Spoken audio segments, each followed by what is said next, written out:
Hey, euer Doc ist wieder am Start mit einer neuen Folge und es ist endlich soweit. Es gibt offizielle Details zur kommenden PlayStation 5. Die wurden heute bestätigt. Was es genau alles zu besprechen gibt und was es für Neuigkeiten gibt, besprechen wir jetzt.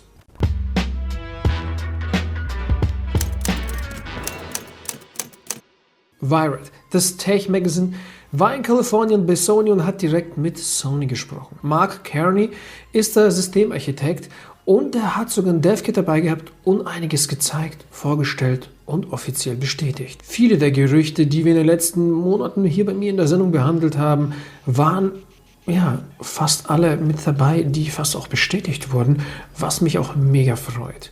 Er hat doch gesagt, das kann jetzt den einen oder anderen wehtun, 2019 wird keine PlayStation 5 auf den Markt kommen. Er hat auch keinen offiziellen Namen verraten, er hat aber gesagt, dass 2019 keine Konsole released wird. Was vermutet ihr?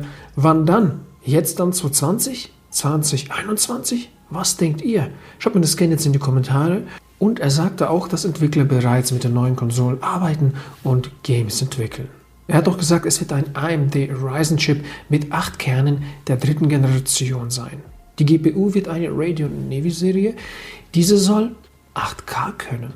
Und hier stellt sich mir die Frage, natives, skaliertes 8K, kann man das dann später einschalten? Kann man sagen, hey, ich möchte 4K und 60 Frames, 8K und 25 Frames?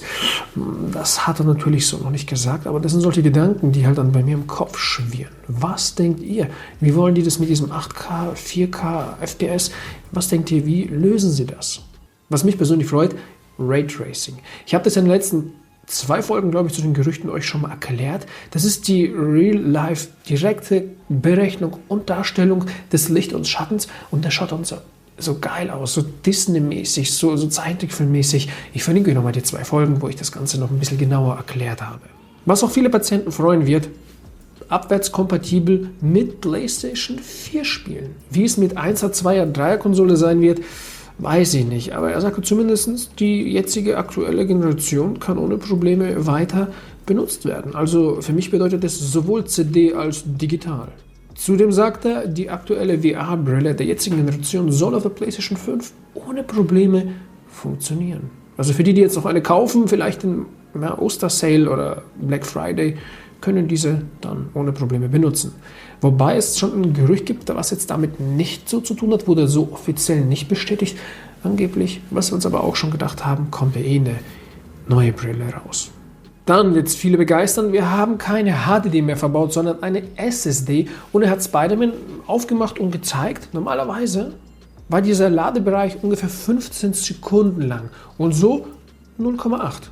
Der Soundchip soll 3D-Sound unterstützen, da bin ich mega gespannt, was dann für Headsets auf uns zukommen. Sony sagte auch, es wird keine reine Cloud- oder Digitalkonsole, sondern ihr könnt ganz normal in den Laden gehen und euch die Games kaufen, tauschen, weiterverkaufen.